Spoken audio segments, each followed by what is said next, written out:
de la Fiscalía General del Estado, gracias a la inestimable colaboración con el Instituto Nacional de Ciberseguridad, que nos permite semana tras semana poder impartir estas actividades formativas, temas que consideramos de especial interés para toda la carrera fiscal. En esta semana tenemos el grandísimo honor y el lujo de contar con Fidel Cadena y Serrano, el fiscal de sala jefe de la Sala Segunda del Tribunal Supremo, que nos va a hablar del recurso de casación por interés casacional. La calidad extraordinaria y la trayectoria profesional de ponentes como Fidel hace que me releve de hablar de su currículum, pero sí que voy a hacer referencia de manera breve a que, como he dicho, es fiscal de sala, jefe de la Sala Segunda del Tribunal Supremo, a su vez es también vocal del Comité de Bioética de España, autor de libros como El derecho penal del menor en la Ley Orgánica 5/2010, los delitos de violencia doméstica, el Tratado de la prueba ilícita en el proceso penal, entre otros numerosos artículos. Hoy tenemos el grandísimo honor de contar con su presencia y nos va a hablar del recurso de casación por interés casacional que fue introducido en el artículo 847, apartado primero, letra B, por la Ley 41/2015 de 5 de octubre de modificación de la Ley de Enjuiciamiento Criminal para la agilización de la justicia penal y el fortalecimiento de las garantías procesales.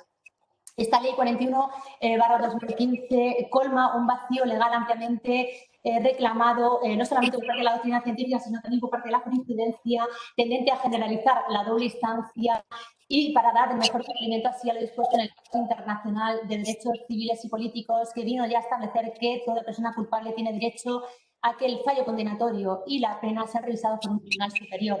Ante ello, el legislador en el año 2015 generaliza, por tanto, la doble instancia y abre por primera vez la casación aquellos delitos cuyo enjuiciamiento corresponde al juzgado de lo penal, pero si bien por un solo motivo, la infracción de ley del artículo 849 de la Ley de Enjuiciamiento Criminal.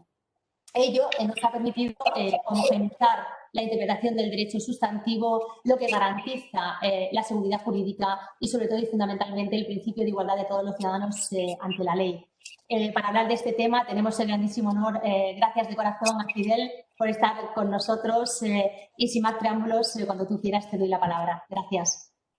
Muchas gracias, Isabel. Yo debo comenzar por agradecer a la Secretaría Técnica y en concreto a Isabel Martín o a Diego Villafañe, pues el interés que han siempre mantenido por esta formación permanente de los miembros de la carrera fiscal en esta nueva página web que anuncia pues la posibilidad de que nos pongamos en contacto en relación con temas que son del interés de todos. Muchísimas gracias a los que habéis comparecido y sin más pues paso a hablar del recurso de casación. La intervención se centrará en el nuevo recurso de casación por interés casacional. Haré empezaré con algunas ideas generales sobre el recurso de casación. Como sabéis, el recurso de casación es un recurso extraordinario, devolutivo y suspensivo. Extraordinario porque solo se admite por los recursos especialmente previstos en la Ley de Enjuiciamiento Criminal. Devolutivo porque contesta a la Segunda del Tribunal Supremo y es suspensivo porque la eficacia de la resolución de objeto de recurso queda suspendida hasta que es firme la sentencia por haber el Tribunal Supremo resuelto en el recurso de casación lo que sea pertinente. Es importante decir que el recurso de casación no es un recurso ordinario que dé paso a una tercera instancia. Esta idea a veces hace que crean los recurrentes que pueden someter a este tribunal, al Tribunal Supremo, la resolución o la decisión del conflicto con plenitud de cognición. Eso no es así. No es una tercera instancia. No, se va a someter a examen la sentencia que es la que, con su resultado de hechos probados y con sus fundamentos jurídicos, ha resuelto en el fallo una cuestión determinada. Pero no podemos volver a reproducir el debate probatorio y no podemos tampoco llevar a cabo una valoración como la que tuvo el tribunal, que gozó de inmediación, ni una posibilidad de revisión como la que tuvo el recurso de apelación con más amplia cognición, según el artículo 792 de la Ley de Enjuiciamiento Criminal. El recurso de casación exigirá, como todos, legitimación y gravamen. Tiene que ser una parte que haya sido en el procedimiento o acusación particular o acusación popular o defensa o el Ministerio Fiscal, y tiene que haber gravamen para que podamos recurrir a aquella resolución. Es el díptico de Goldsmith de legitimación y gravamen. Se considera que el recurso debe tener efecto útil, pues no puede surtir efecto un motivo que no determine una alteración del fallo recurrido. Es decir, el recurso no procede cuando la eventual aceptación de la tesis jurídica del recurrente conduce a la misma solución que la sentencia recurrida. Incluso aunque no sea adecuada o correcta la doctrina seguida por la sentencia impugnada, si la estimación del recurso no produce la modificación del fallo. Hechas estas características generales, yo creo que debemos empezar a analizar el recurso de casación introducido por la Ley 41/2015. Actualmente el abanico de recursos de casación en la Sala Segunda del Tribunal Supremo, olvidando los de competencia, los de abono de prisión preventiva, los de acumulación de condena, son fundamentalmente 4. El recurso ordinario de casación ordinario del artículo 847.1a, que veremos brevemente, el de unificación de doctrina del 847.1b, por interés casacional, perdón, el de interés casacional del artículo 847.1b, que sería el segundo, y luego los recursos de unificación de doctrina en materia de vigilancia penitenciaria o de menores. El tema se va a centrar, como digo, en el nuevo recurso de la Ley 41/2015. Esa ley ha sido denominada o es llamada como Ley de la Agilización de la Justicia Penal y de Fortalecimiento de las Garantías Procesales.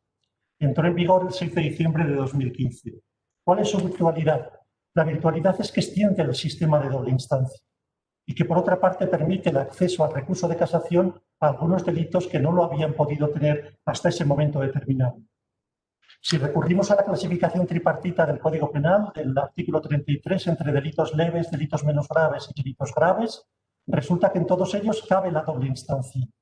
Con eso cumplimos de manera absoluta con las previsiones del Pacto Internacional de Derechos Civiles y Políticos del artículo 14, en su artículo 14.5, y también con el Convenio Europeo de Derechos Fundamentales en el protocolo 7º, que fija también la existencia de esa doble instancia. En los delitos leves, la propia Ley de Enjuiciamiento Criminal establece que la decisión del juzgado de instrucción merecerá un recurso de apelación o tendrá un recurso de apelación ante la audiencia provincial constituida por un único magistrado. Por tanto, en delitos leves está garantizada la doble instancia. Lo mismo ocurrirá en los delitos menos graves. La sentencia del juez de lo penal tendrá recurso de apelación ante la audiencia provincial. Si es el juzgado central de lo penal, ante la sala de lo penal de la Audiencia Nacional. Y por último, en los delitos graves, donde faltaba esa doble instancia y por ello se había extendido indebidamente el recurso de casación, extraordinariamente, pues ahora sí que cabe la posibilidad del recurso de apelación ante la Sala de lo Civil y Penal del Tribunal Superior de Justicia que corresponda o ante la Sala de Apelaciones de la Audiencia Nacional. De tal manera que en los 3 delitos, en los delitos leves, en los delitos menos graves y en los delitos graves, ya se ha generalizado por completo el sistema de doble instancia. Quedaba pendiente la casación.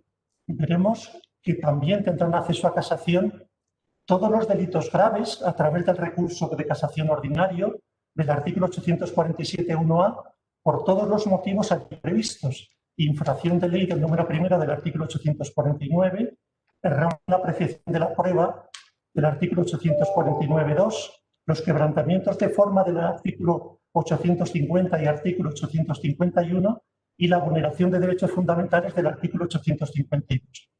Todo eso en el ámbito del recurso de casación ordinario que cabrá contra las sentencias dictadas en única instancia o en apelación por las salas de lo civil y penal del Tribunal Superior de Justicia.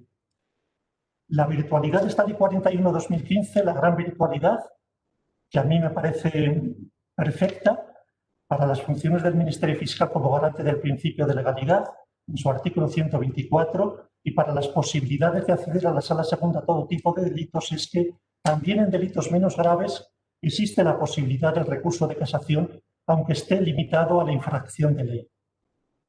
Esto es llegar casi al desideratum y que la Sala Segunda del Tribunal Supremo realmente sea Sala de lo Penal del Tribunal Supremo, porque con el recurso de casación ordinario, la inexistencia de la doble instancia, el estiramiento de la holgura de la presunción de inocencia, la Sala Segunda del Tribunal Supremo durante mucho tiempo realmente se dedicó más a quebrantamientos de forma y a vicios constitucionales, de tal manera que se le denominaba más Sala de lo Procesal Penal del Tribunal Supremo. La Ley 41/2015, permitiendo el recurso de casación también en los delitos menos graves y solo por infracción de ley, empieza a ubicarse en lo que realmente debe ser, una sala de lo penal del Tribunal Supremo que tendrá la posibilidad de establecer la doctrina y la función nomofiláctica en relación también con los delitos menos graves. Tenemos pues en el ámbito de la casación los delitos menos graves a través del 849.1 y los delitos graves a través de los motivos previstos en el 849, en el 850 y 851 y en el 852 de la Ley de Enjuiciamiento Criminal. Lo único que no cabe en casación es que lleguen los delitos menos graves, porque los delitos menos graves se agotan con la doble instancia y el artículo 977 de la Ley de Enjuiciamiento Criminal nos dirá que no cabe el recurso de casación contra la sentencia dictada en apelación en ese ámbito de los delitos leves. Pero excluidos los delitos leves, los delitos menos graves y los delitos graves ya tienen perfecto acceso a la casación penal.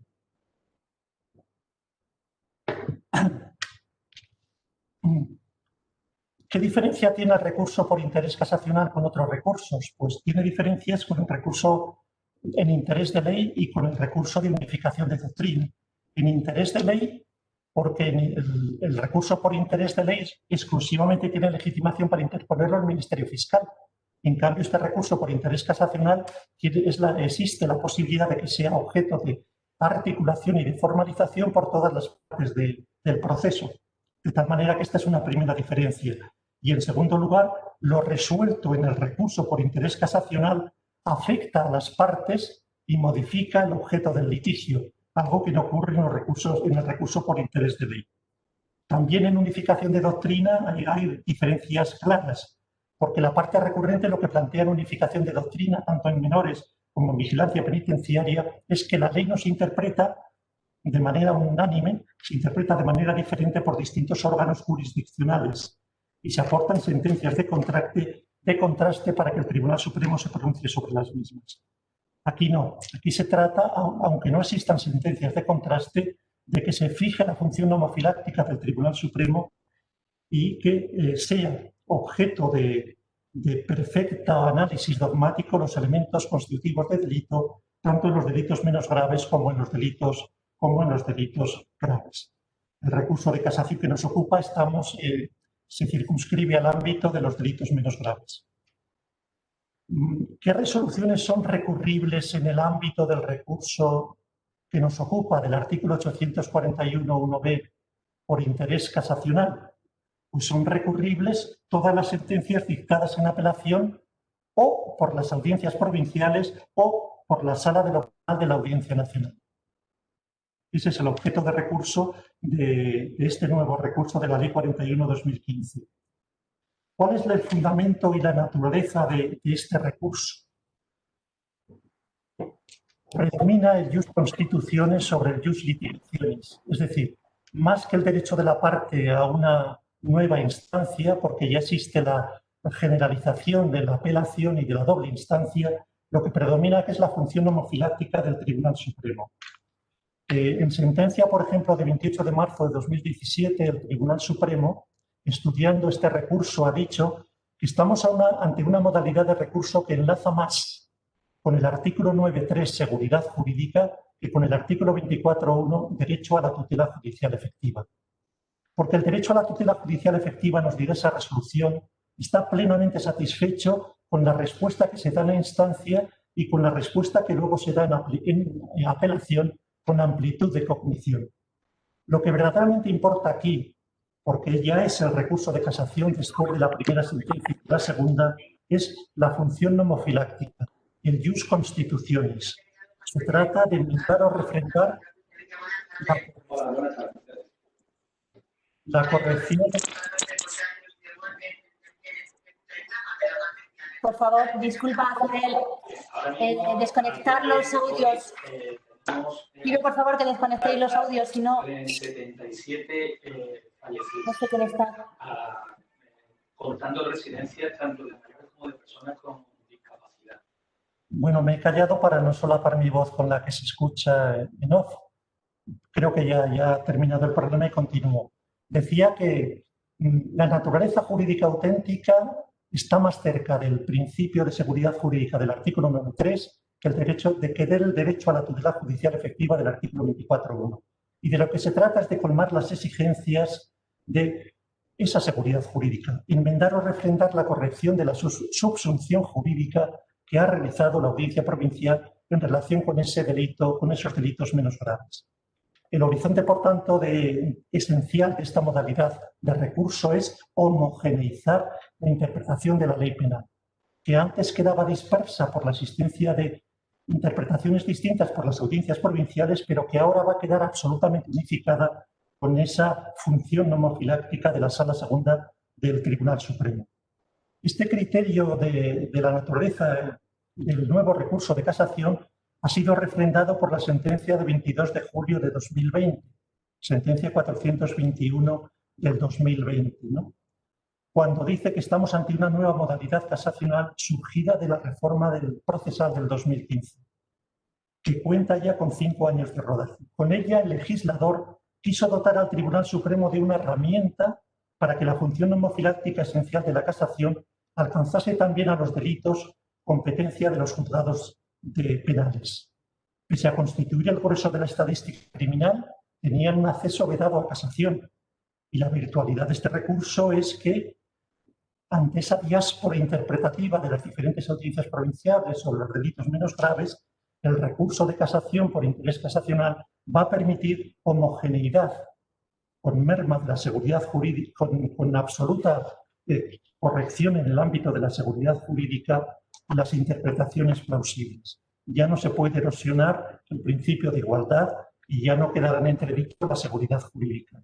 Con este recurso, en el ámbito penal, podremos evidentemente entrar en el conocimiento exacto de los elementos interpretativos de cada uno de los delitos a través de las resoluciones de la Sala Segunda del Tribunal Supremo. El recurso, como digo, exige infracción de ley e interés casacional. El único motivo es el de infracción de ley del artículo 849.1 de la Ley de Enjuiciamiento Criminal. Aquí cabe todo lo que sea relativo a las leyes penales sustantivas del artículo 849.1 de la Ley de Enjuiciamiento Criminal. Es decir, todo lo que se refiera a la acción, a la omisión típica, antijurídica, culpable y punible que determina la existencia del delito.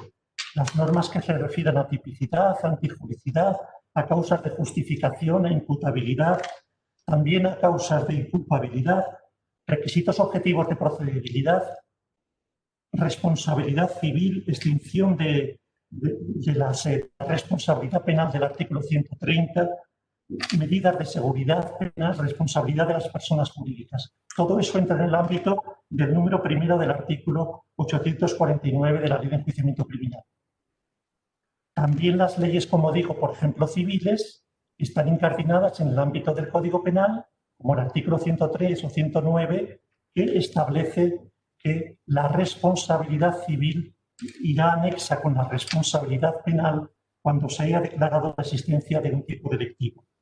Por ejemplo, en la sentencia de 26 de septiembre de 2017 de este nuevo recurso, pues se trataba de si en los delitos contra la seguridad vial del artículo 379 del Código Penal, donde no había existido unos daños típicos o un resultado típico de lesiones, porque los daños no alcanzaban la cuantía o porque las lesiones causadas por imprudencia menos grave también eran atípicas, por ejemplo, si eran del artículo 147.2 del Código Penal, si podría extenderse la responsabilidad civil.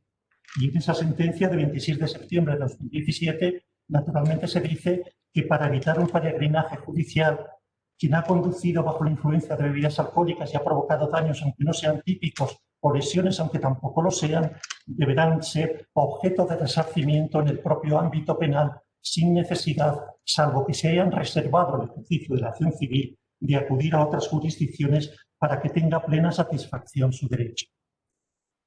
El interés casacional es el segundo punto importante, junto a la infracción de ley.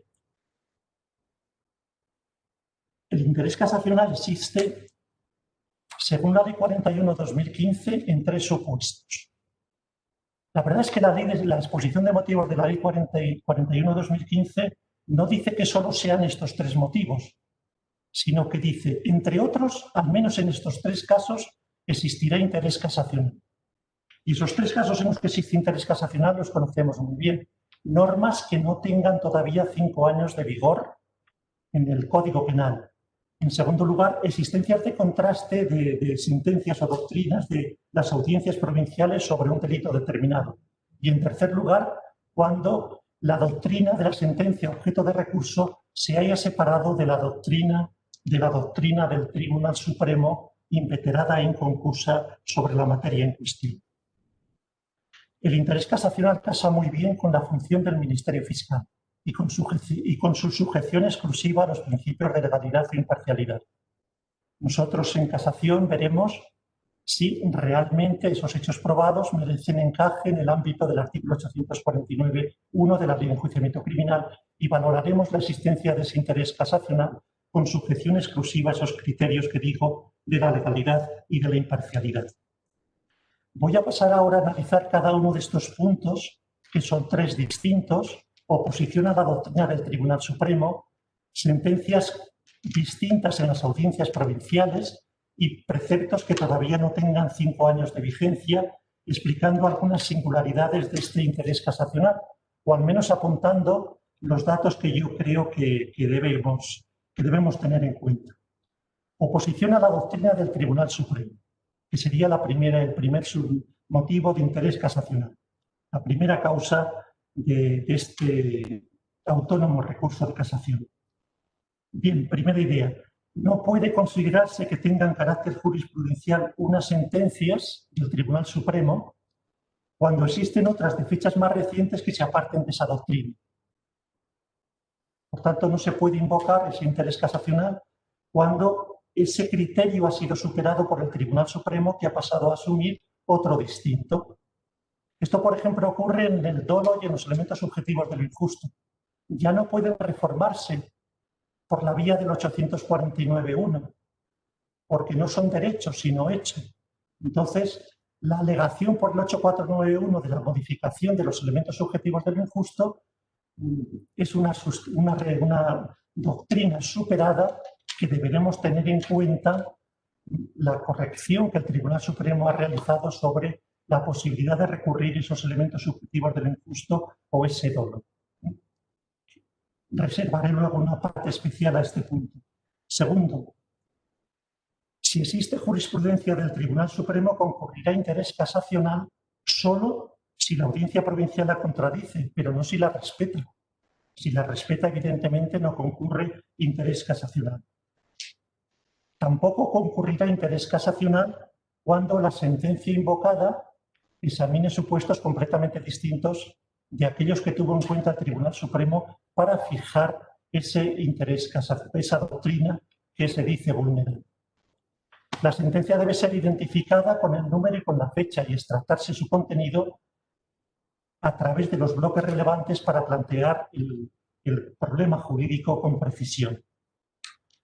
En cuanto a las sentencias contradictorias como segundo motivo de interés casacional del Tribunal Supremo, del nuevo recurso, diremos que tiene que acreditarse en primer lugar que existan soluciones diferentes para el mismo problema por parte de distintas audiencias y que no exista jurisprudencia del Tribunal Supremo sobre ese problema. Porque si existe jurisprudencia del Tribunal Supremo, aunque existan sentencias contradictorias, si la sentencia recurrida es conforme con la doctrina del Tribunal Supremo, no habrá interés casacional. Y si existe jurisprudencia contradictoria de las audiencias, pero también existe jurisprudencia del Tribunal Supremo y se ha contrariado, el interés casacional viene por haber contrariado la doctrina del Tribunal Supremo y no por la existencia de sentencias contradictorias de las audiencias provinciales. Aunque en este caso también podrá invocarse como motivo aleatorio, como un segundo motivo, como motivo subsidiario. Bien. En relación con el tema de los preceptos de 5 años, normas que no lleven más de 5 años en vigor, también procede a hacer algunas aclaraciones.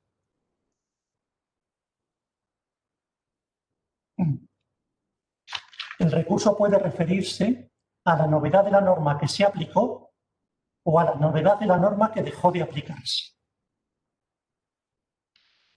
Por ejemplo, si se ha condenado por el 172 recurso de casación, pero se estima que es un 172 ter hostigamiento o stalking, pues existirá la posibilidad de interponer ese recurso de casación. Y lo mismo si se ha aplicado el 172 ter stalking y se cree que debería haberse aplicado el artículo 172 del Código Penal delito simple de coacciones, ¿no? Por tanto, el recurso puede referirse a la novedad de la norma que se aplicó o a la que debería haberse aplicado. Y en estos supuestos es necesario que no exista doctrina del Tribunal Supremo relativa a normas anteriores de igual o similar contenido. Es decir, no basta con que el precepto no tenga todavía 5 años de vigencia. Si el tema que se plantea ya estaba solucionado por la jurisprudencia del Tribunal Supremo al analizar normas del similar contenido, no habrá el interés casacional que se pretende. Por ejemplo, el artículo 550 del Código Penal delito de atentado se define de manera distinta en la reforma del 2015. Pero los verbos típicos acometer o agredir existen desde el Código Penal segundo del movimiento codificado de 1848. No podemos pretender que un acometimiento o que una agresión sea una norma nueva en el ámbito del artículo 550, porque sobre preceptos de idéntico contenido había una jurisprudencia que el Tribunal Supremo había mantenido de manera inveterada desde muchísimo tiempo antes. Sí que lo habrá en ese mismo ejemplo del artículo 550 cuando hablemos de la intimidación, porque la intimidación grave pasa a penarse como atentado solo si se da en el contexto de una resistencia grave. Ahí sí, ahí se tratará de una norma nueva y de una parte de esa norma nueva que por no tener jurisprudencia del Tribunal Supremo apele a la necesidad de que el interés casacional verdaderamente sea objeto de estudio por la Sala Segunda del Tribunal Supremo. Otra cuestión interesante es el cómputo. 5 años de vigencia, ¿qué significa? Para mí significa lo siguiente, que debe tomarse como dies a quo la fecha de la entrada en vigor de la nueva ley. Por ejemplo, en la reforma de la ley, la reforma del 2015, el 6 de diciembre del 2015. Ese es el dies a quo. ¿Y el dies ad quem cuál es? Pues el dies ad quem debe ser la fecha en que se dictó la sentencia recurrida. Aunque para nosotros, estando en el 2020 o el 2021, cuando pasa el tiempo, pues hayan podido pasar 5 años en casación, el dies ad quem lo va a determinar la sentencia que se dictó y que sea objeto de recurso, es decir, la sentencia de apelación.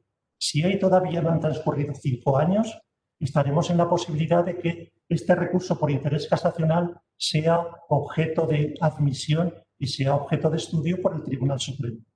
Dies a quo, la fecha de entrada en vigor de la norma; dies ad quem, la fecha de la sentencia contra la que se articula el recurso de casación. El acuerdo del Tribunal Supremo de 2016 es importante porque fija varios criterios que delimitan el artículo 847.1b y la posibilidad de su interposición. El primer criterio del artículo 800 de ese acuerdo pleno de 9 de junio del 2016 es que solo se admiten motivos por infracción de ley, de tal manera que quedan fuera de este recurso, como sabemos, el 8492, el 850, el 851 y el 852. La segunda idea del acuerdo del Pleno es que el precepto penal debe ser del artículo 849.1, que se invoca como infringido, debe ser una norma de carácter sustantivo o cualquier otra norma jurídica del mismo carácter que esté en el Código Penal, como antes os hablaba de las normas de responsabilidad civil. No pueden invocarse normas constitucionales salvo para reforzar la alegación sobre la infracción de ley. Por ejemplo, si en un delito de odio del artículo 510 del Código Penal se invoca la infracción de ley del 8491, bien invocada está. ¿Será posible invocar una norma de carácter constitucional para proteger ese 8491, como por ejemplo es el derecho a la libertad de expresión? Porque el autor crea que para reforzar la tipicidad del comportamiento va a demostrar que no estamos en la línea del discurso del odio, sino en el ámbito de la libertad de expresión. También puede invocarse como otro ejemplo el principio acusatorio. Si alguien ha sido condenado por un delito de estafa, Se puede invocar el 8491 si no hay engaño y no hay desplazamiento patrimonial en los hechos que se han declarado probados. Pero si al mismo tiempo solamente había sido acusado por apropiación indebida y se ha condenado por estafa, se puede invocar junto a la infracción de ley el apoyo del principio acusatorio por considerar que se ha condenado por un delito que no es homogéneo, que es heterogéneo y que, por tanto, aquí el principio, la infracción de la norma constitucional viene simplemente en apoyo de la infracción de norma penal sustantiva que se ha establecido.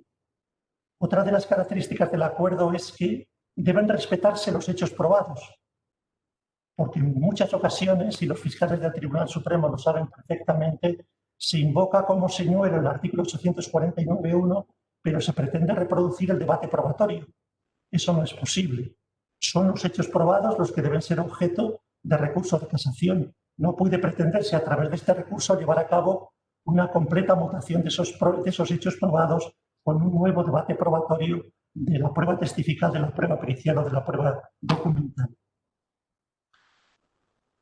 Es también importante destacar que caben los que se han modificado en el ámbito de este recurso de casación y de la Ley 41/2015 el artículo 848 de la Ley de Enjuiciamiento Criminal.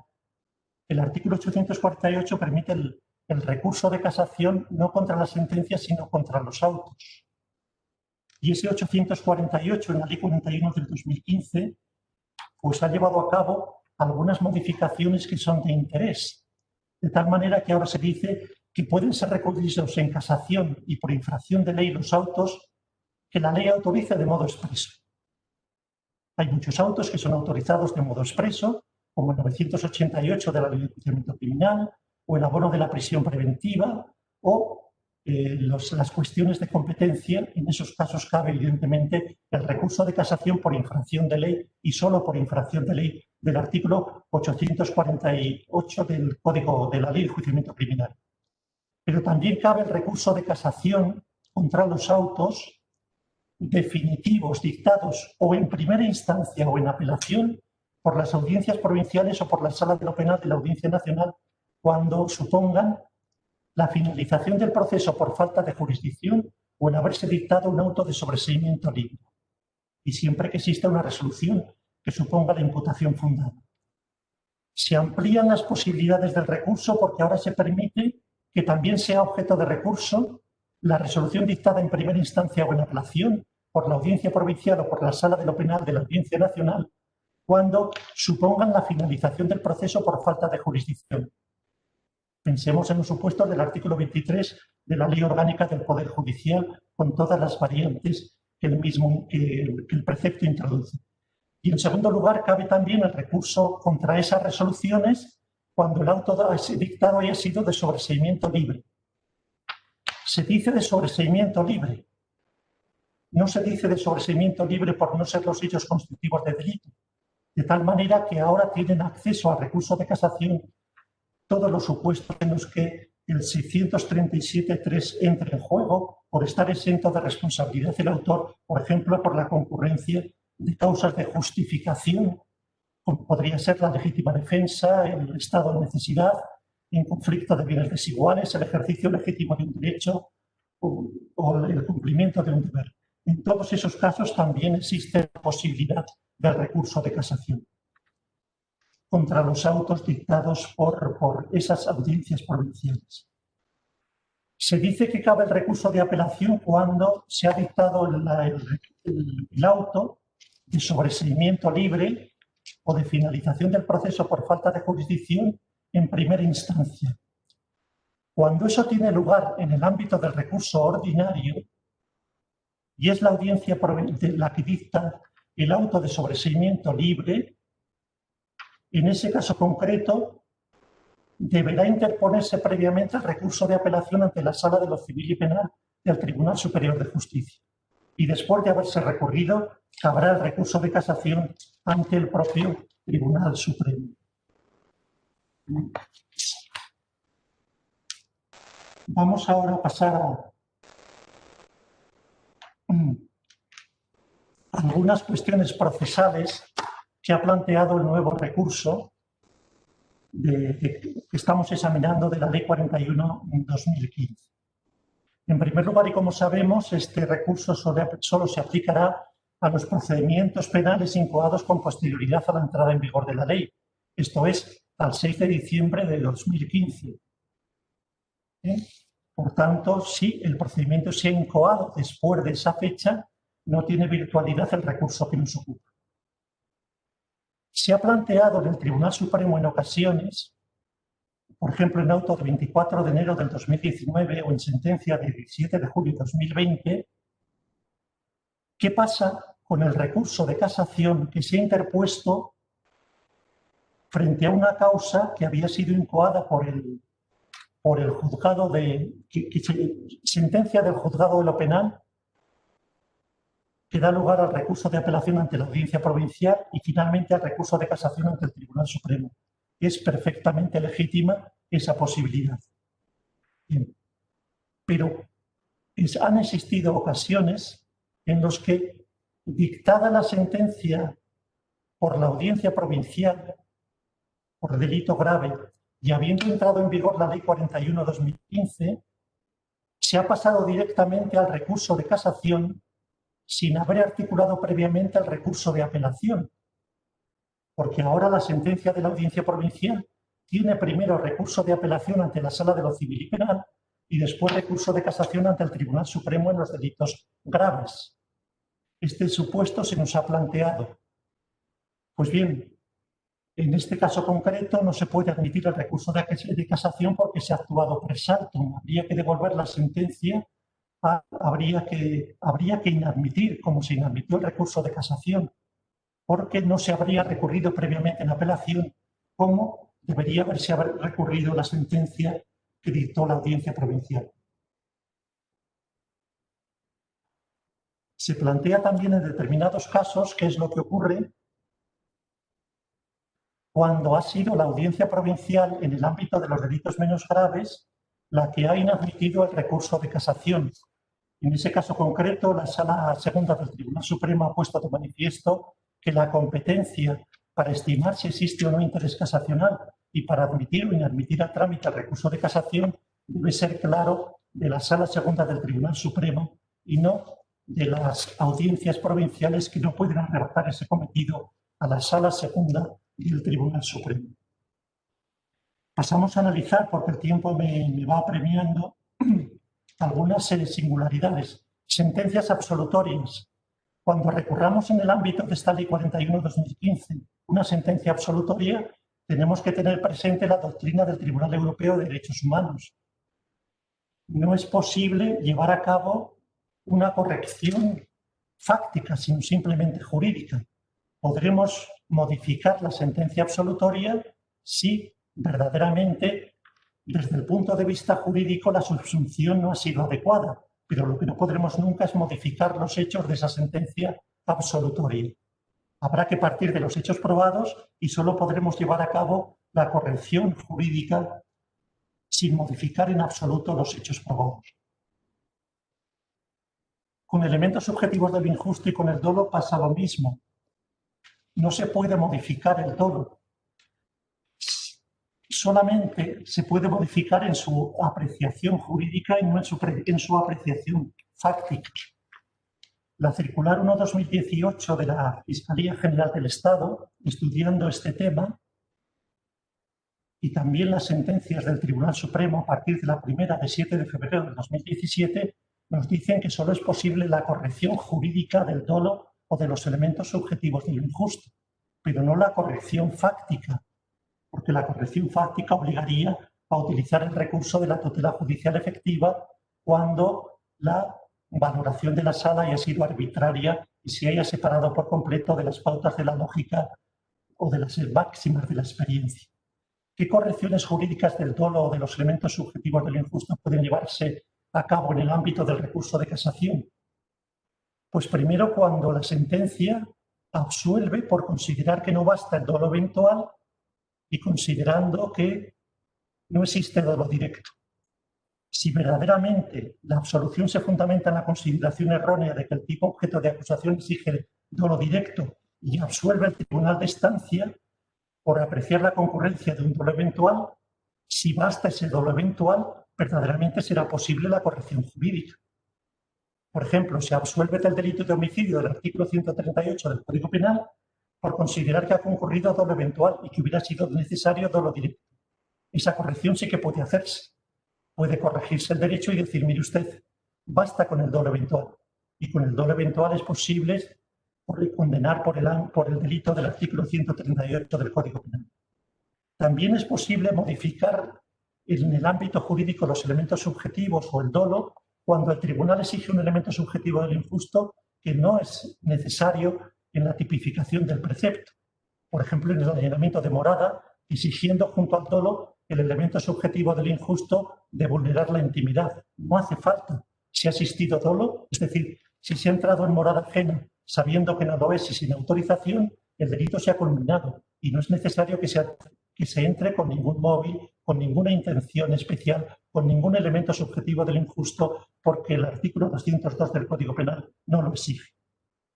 Y también es posible la modificación del dolo cuando se califica por el Tribunal de Instancia de dolo eventual una conducta que, atendiendo exclusivamente a los parámetros de hecho, pues evidentemente da lugar a la existencia del dolo directo. Si se dice que el autor, con intención de matar, dispara y consigue el objetivo y se considera que eso es un dolo eventual, se puede llevar a cabo esa modificación. Las palabras exactas de la jurisprudencia del Tribunal Supremo es que cuando se califica por el Tribunal de Instancia de dolo eventual una conducta en la que, a partir exclusivamente de los datos sobrantes en el relato fáctico, sin ninguna reconsideración probatoria adicional sobre la valoración fáctica, se advierte por el tribunal que concurre dolo directo, será posible la modificación de ese dolo directo.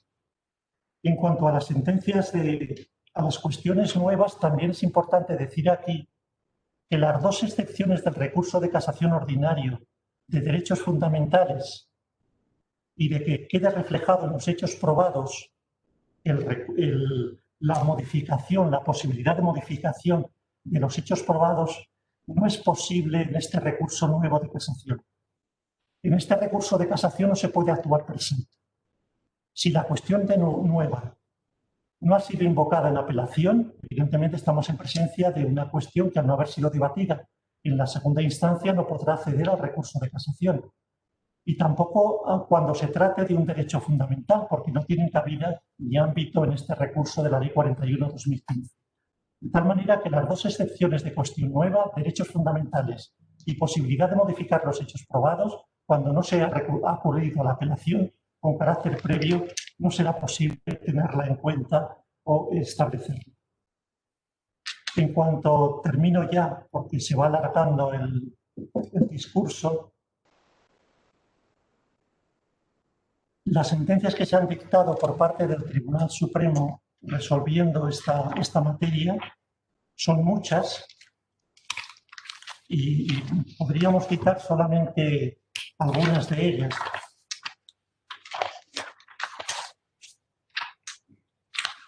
Como más importantes,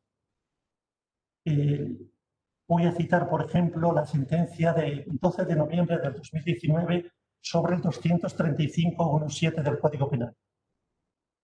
Es la posibilidad de condenar por el hurto cualificado a quien delinque y anteriormente ha sido condenado al menos por 3 delitos del mismo capítulo y de las mismas características. La jurisprudencia del Tribunal Supremo, ahí, en recurso de casación preparado por Barcelona y luego interpuesto por la Sala Segunda del Tribunal Supremo, entiende que no es posible aplicar el artículo 235.1.7 cuando al delinquir el culpable ha sido condenado por 3 delitos, pero estos no tienen la consideración de menos graves o de delitos graves. Si ha sido condenado por 3 delitos, pero son leves, no es posible aplicar el artículo 235.1.7 del Código Penal. Ha de haber condena al menos por 3 delitos menos graves o por 3 delitos graves para la aplicación de ese subtipo agravado del artículo 235.1.7 del Código Penal.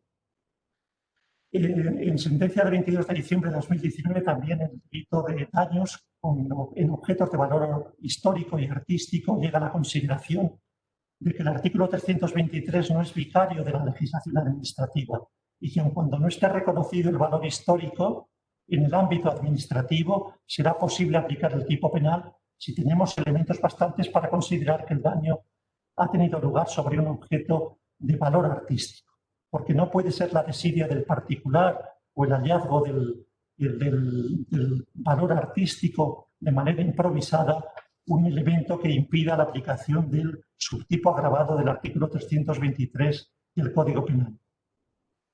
Tienen también interés algunas sentencias como las del artículo 384 del Código Penal. Había algunas sentencias de las audiencias provinciales que consideraban que el delito del artículo 384, conducir después de haber perdido vigencia por la pérdida de puntos el permiso de conducir, no incurría en delito del artículo 384 si no había un peligro concreto. El Tribunal Supremo ha considerado que el delito es de peligro abstracto y que basta para lesionar el bien jurídico objeto de protección, que es la seguridad vial, y por tanto para consumar el precepto con que se hubiera aplicado, con que se hubiera conducido sin esos puntos, con la pérdida de vigencia de ese permiso por haberse retirado tras la pérdida de los puntos, aunque en la conducción no hubiera existido ningún peligro concreto, porque el legislador no exige que ese peligro concreto exista. Hay otras muchas resoluciones del Tribunal Supremo que han cristalizado, formando dogmática en este delito, en este nuevo recurso de casación penal. Pero las dejo más bien al ámbito de las preguntas, si es que se formulan, porque existe verdaderamente la posibilidad de que preguntéis sobre algunos temas en cuestión. Solamente quiero terminar con otro tema. Se produce aquí una discordancia con el recurso de amparo, de tal manera que es posible que se admita el recurso de casación por infracción de ley, pero no por vulneración de precepto constitucional. ¿Qué debe hacer la persona que quiera recurrir esa resolución, la sentencia dictada en apelación por la Audiencia Provincial o por la Sala de lo Penal de la Audiencia Nacional, pero considera que solo hay un vicio de precepto constitucional? ¿Debe interponer este recurso o no debe hacerlo para agotar la vía previa que el Tribunal Constitucional le va a exigir para el amparo? En principio, se considera que cabría acudir al recurso de amparo porque este recurso solamente tiene lugar con infracción de ley y el motivo de infracción de precepto constitucional debería acudir directamente al recurso de amparo. Pero pueden producirse las distonías de que nosotros examinamos exclusivamente la infracción de ley, ratifiquemos la vigencia de la resolución recurrida y que luego en amparo el Tribunal Constitucional, examinando un vicio de legalidad constitucional, llegue a la consideración de que la sentencia dictada en apelación y que ha sido objeto de recurso en amparo adolezca de un vicio constitucional que la declare nula. Esta posibilidad de distonía existe entre este recurso de casación de la Ley 41/2015 y el recurso de amparo. Bueno, pues sin cansar más ya la atención de todos los que me habéis escuchado y agradeciéndoos enormemente que lo hayáis hecho, pues doy por terminada esta disertación. Nada más. Gracias. Pues muchísimas gracias, Fidel, por su extraordinaria ponencia y cómo nos has ilustrado de todos los contornos jurídicos que tiene este nuevo medio de impugnación.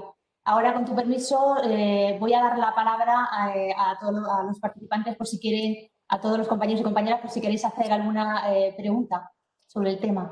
A Fidel, aprovechando que está aquí. Os doy la palabra. ¿Queréis formular alguna pregunta? Solamente tenéis que conectar el vídeo y el audio para intervenir.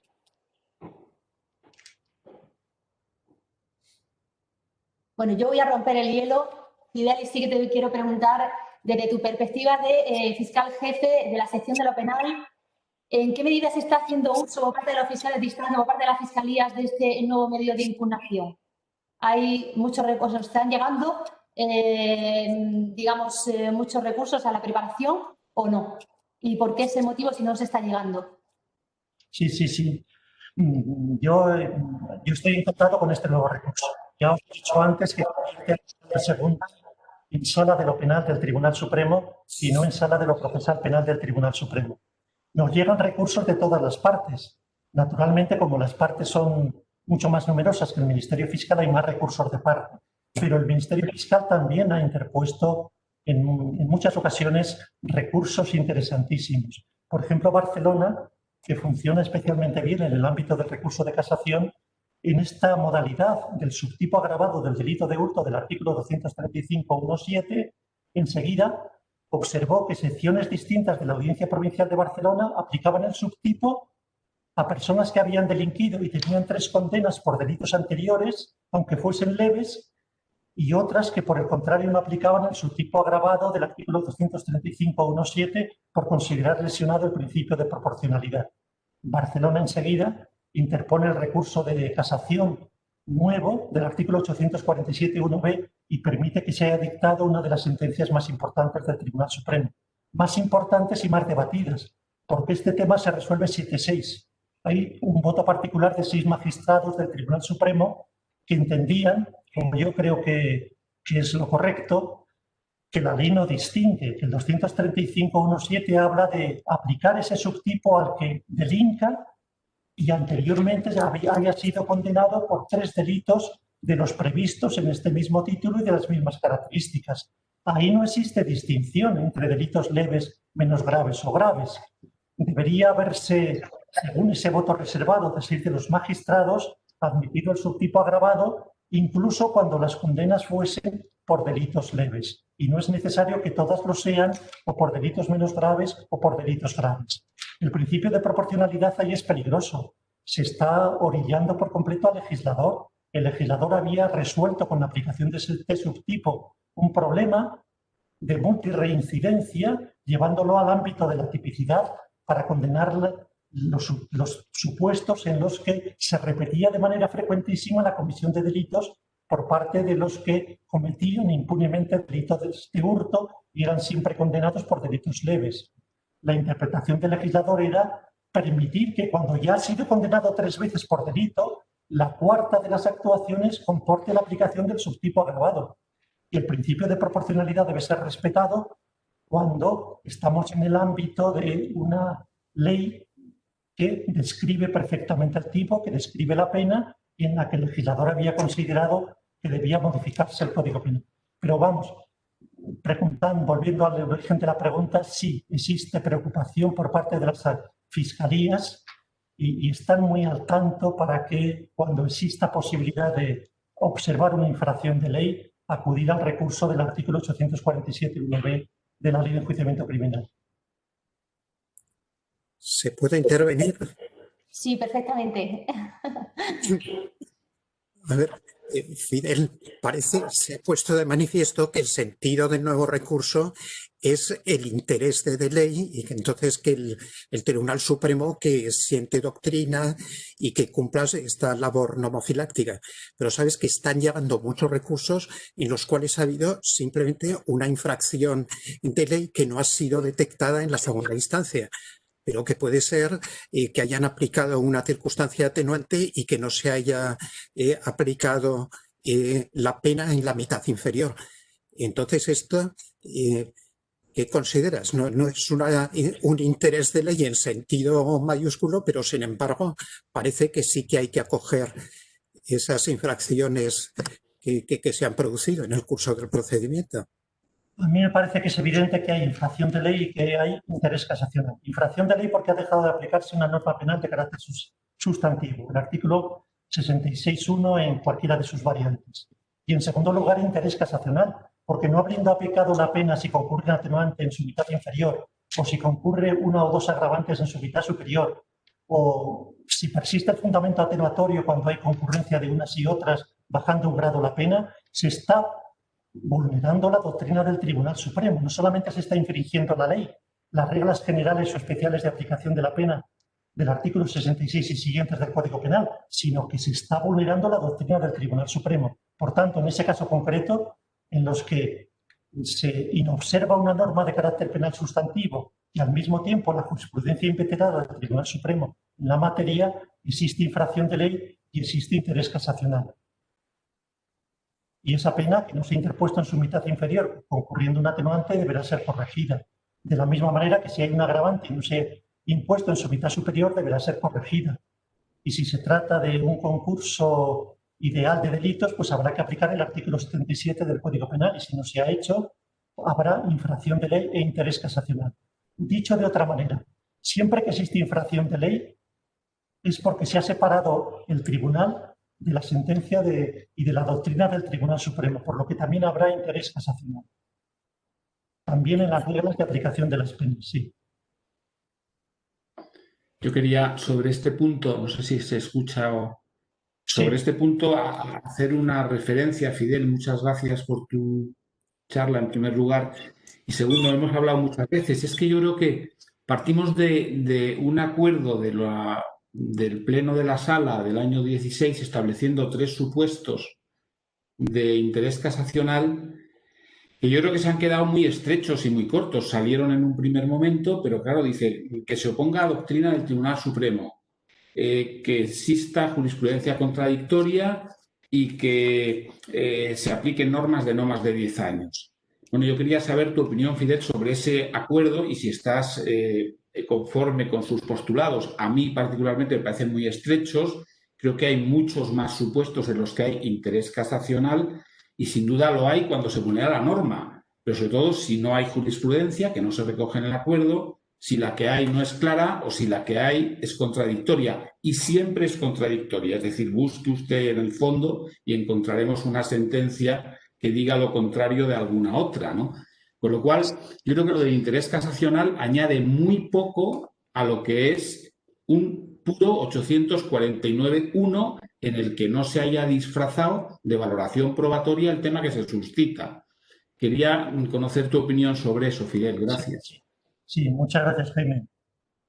He dicho al principio que ya en la exposición de motivos no se circunscribe el interés casacional solo a los 3 motivos recogidos en el acuerdo, sino que se dice que entre otros, de tal manera que yo creo que además de esos 3 supuestos, precepto quinquenal o con menos de 5 años de vigencia, jurisprudencia contradictoria de las audiencias provinciales o separación de la doctrina del Tribunal Supremo, existen otros supuestos en los que existe interés casacional. Y el Tribunal Supremo ha hecho aplicación de esta teoría. Por ejemplo, en la sentencia que resuelve el stalking. En esta sentencia, el Tribunal Supremo considera que se trataba de un precepto virgen que no había sido objeto de conocimiento por parte de la Sala Segunda del Tribunal Supremo y que al margen de su vigencia y de su quinquenalidad, la inexistencia de doctrina del Tribunal Supremo sobre la materia y la oportunidad de fijarla permitía perfectamente que el Tribunal Supremo entrase en el análisis de la cuestión. Y entra en el análisis del 172 ter, pues destacando dos elementos fundamentales, que tiene que haber un hostigamiento permanente y continuado y no por impulsos periódicos, y por otra parte que tiene que haber una alteración grave de la vida de la víctima cotidiana para que estemos en presencia de los 2 supuestos. Pero ahí la propia Sala Segunda, frente al fiscal que había considerado que no había interés casacional, dice, mire usted, se trata de un precepto con muy poco rodaje y debo llevar a cabo una interpretación porque no existe jurisprudencia de la Sala Segunda sobre la materia. Entonces, creo que sí, que además de estos casos, por ejemplo, un supuesto evidente en el que hay interés casacional es aquellos en los que no exista doctrina de la Sala Segunda del Tribunal Supremo. En esos casos también habría interés casacional. Y quiero también llamar la atención al hilo de la pregunta de Jaime sobre otra cuestión. La Sala Segunda nos pasa el recurso en 2 momentos. Primero para admitir y después, si se ha admitido, para que informemos sobre ese interés casacional. De tal manera que en el primer momento tenemos que decir si hay infracción de ley y si advertimos interés casacional. Y si hay infracción de ley y advertimos interés casacional, aunque nosotros creamos que después de establecida la doctrina no va a modificarse la resolución objeto de enjuiciamiento, debemos entender que el recurso ha de ser admitido y en el segundo momento oponernos, después de que se fije la doctrina del Tribunal Supremo, a la modificación de la infracción de ley. Yo, por ejemplo, tengo un recurso sobre el fraude en las desgravaciones a la seguridad social del artículo 307 ter del Código Penal. Este supuesto en el que se invoca infracción de ley por alguien al que no se ha aplicado el subtipo adecuado de menor gravedad cuando la defraudación a la seguridad social obteniendo indebidamente beneficios era de 7.000 euros. Interpone el recurso y dice, mire, 307 ter de una parte.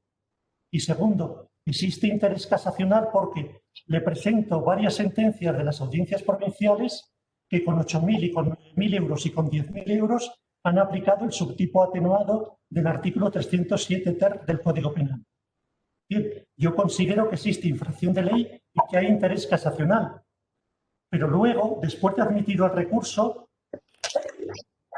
llevo a cabo un estudio en el que digo que el interés, el subtipo atenuado del artículo 307 ter de la menor gravedad debe ser fijado en 4.000 euros, por diferentes razones, porque la malversación de caudales públicos así se establece y ese es el criterio que se sustenta en el artículo 432 del Código Penal. Luego aquí debe ser parecido, es decir, que como él había sido condenado a 7.000, después de haber dicho que había infracción de ley, que había interés casacional y de haber pedido que se admitiese como se admitió el recurso, en la valoración sobre el fondo entiendo que no procede modificar el fallo porque si sentada la doctrina en ese subtipo a través en la línea de los 4.000 euros debería ser mantenida la resolución recurrida.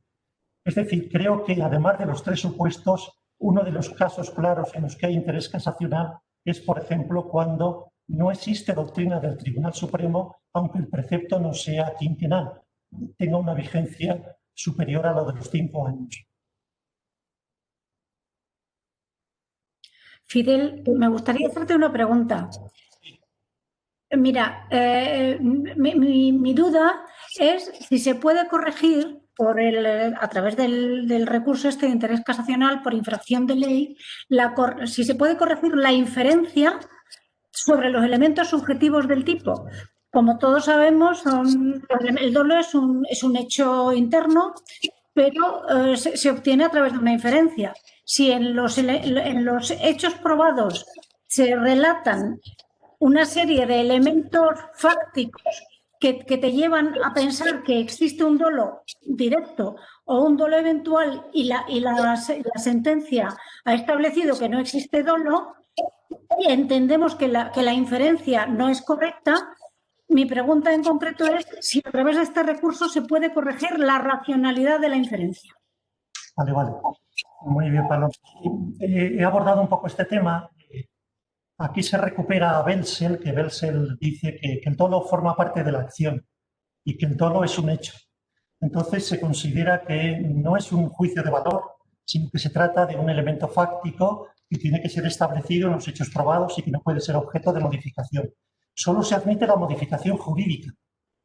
El dolo, desde su punto de vista jurídico, los supuestos que antes he dicho, cuando se absuelve por considerar que no basta el dolo eventual y basta el dolo eventual, por ejemplo, el homicidio del 138 o el asesinato del 139, o cuando se exige un elemento subjetivo del injusto que el precepto no tiene, como el allanamiento de morada, basta el dolo genérico. Cuando no estamos en presencia de estos 2 supuestos es más difícil.